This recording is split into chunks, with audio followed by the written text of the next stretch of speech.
This is a well-built race engine. It really is.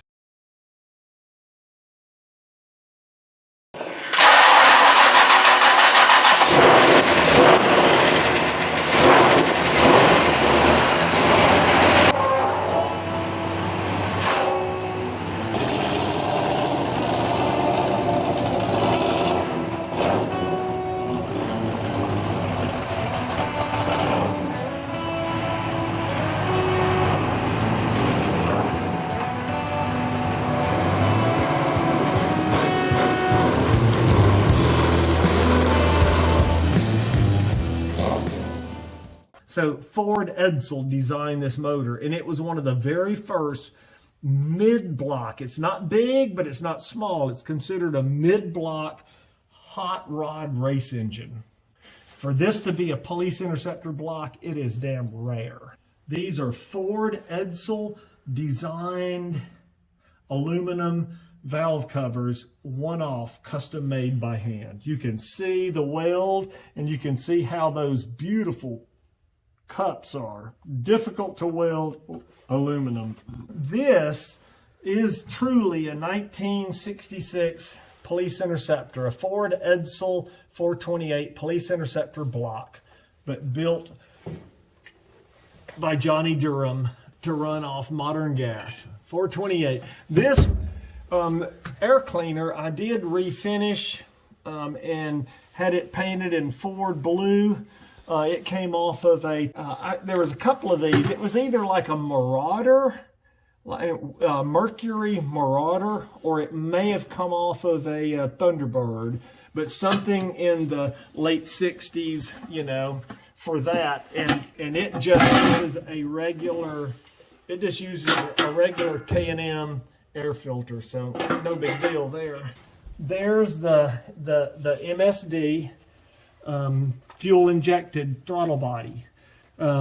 It starts every time, first time, just like the video showed it. And if it ever does not like, or if you never seem to like the way it's running, all you have to do is come over here to the battery and unscrew and turn the electricity off to it. And then you tighten it down, start the truck, and drive it for about 20 minutes, and it learns how you're driving, and it gives you the best fuel economy and the best power that it can. The power is incredible, but the fuel economy is terrible. This damn thing will throw gas, and this Ford Edsel 428 will suck it and turn it into torque. Electronic fuel injection, brand new wiring harness, nothing electrical is not brand new, not one single connection, and everything is LED or fuel injected.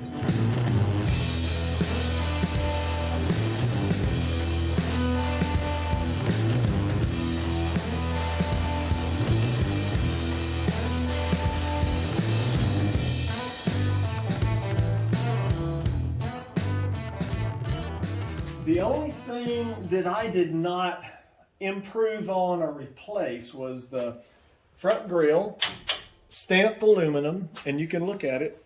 It is mint, other than a couple of little nicks on this side, a couple little crinkles on this side, and I kept it intentional. I could have put a new one on it, but I really didn't think it should have a new one. And it also gives you some idea that what the original condition this truck was in. That's a 12,000 pound Warren winch right there.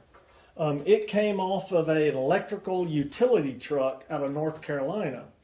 And then I had R&R Welding here in Piedmont, South Carolina. He put these wings on the end, these big steel wings. Will Petty mounted this bumper for me. And he ensured that it was a solid piece to the frame. So if you look at the frame, I can hang this bumper. I can't pick it up.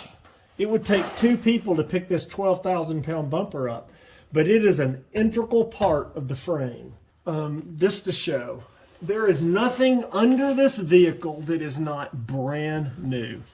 All of the gearing, the powertrain from the fan blade to the rear end is all brand new, inside or refurbished. Here's a stabilizer on the front. There's another one on the back. The U-joints on this thing and all of these grease joints, everything from the frame down is polyurethane. It looks black like rubber, but it's not. We took all this stuff apart, and so it's rubber from the frame to the truck, but it's polyurethane from the frame to the suspension. It gives it a much better ride, a much more solid planted ride. Brakes are brand new. This is a fucking beast.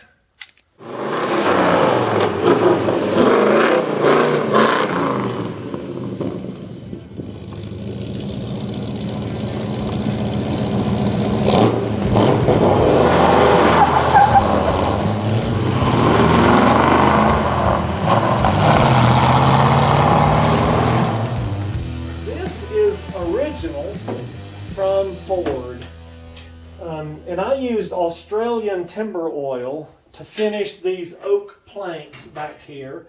All of the hardware is stainless steel, everything, when we put this bed back together. And I put tie downs. I put 4 on either side, so there's 8 good strong tie downs.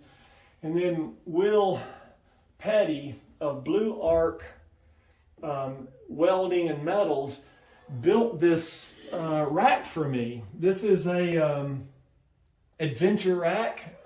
Me and he and Zach had an idea of what this ought to look like. We built this over a few weeks. We put the 60-inch high lift jack on it. We put the military farm tools on it, a pick, an axe, and a shovel. Spare tire mount goes with the headache rack. And that headache rack goes all the way over the top. We've got a couple of 5-gallon jerry cans, brand new, never been used, and a 5-gallon water jug there. You know, part of the whole survival thing. I think it's pretty damn cool. The only other thing that is untouched on this truck is the rear bumper. It's got some flaws in it, and I really like the flaws. There's a big dent sticking out of the back of it right there. I think that's pretty neat, but no wrecks.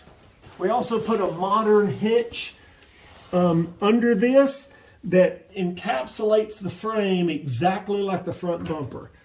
We put a 38-gallon tank underneath it. It did have a 12-gallon tank behind the front seat and a skid plate. This rear end is a Ford, I think it's considered a 9-inch that they would use for drag racing. So they would take this rear end and cut it where that right there. They would cut it right there. And we went ahead and upgraded it to positive traction. If anything needed to be replaced, it was. If anything needed to be rebuilt, it was. Nothing has not been addressed on this truck.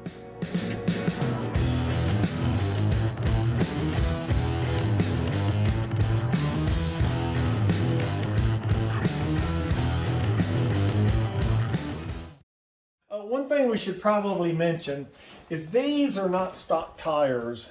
They're not stock wheels either.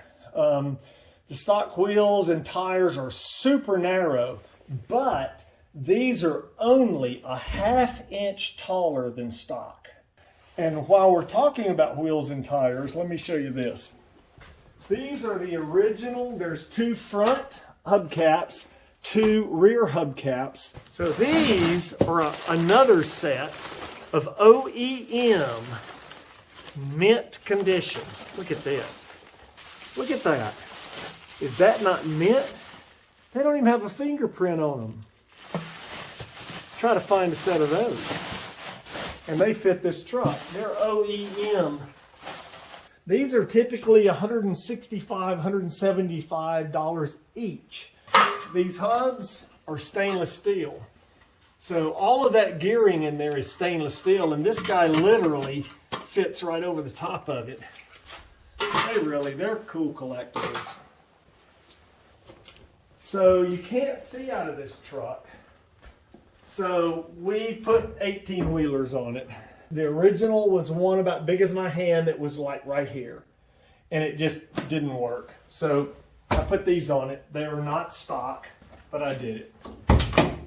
The interior is all brand new, completely disassembled, all parts brand new. It originally was red paint with red interior. I kept the original red color paint and went black. But this truck it truly is completely redone. There's the original tag on it. So Richard Wright did all of the body work, all of it. He disassembled this truck. He made whatever repairs were needed to be made. He painted it in Emerald original red, and it's a satin finish. And it also has a white top, like the original did.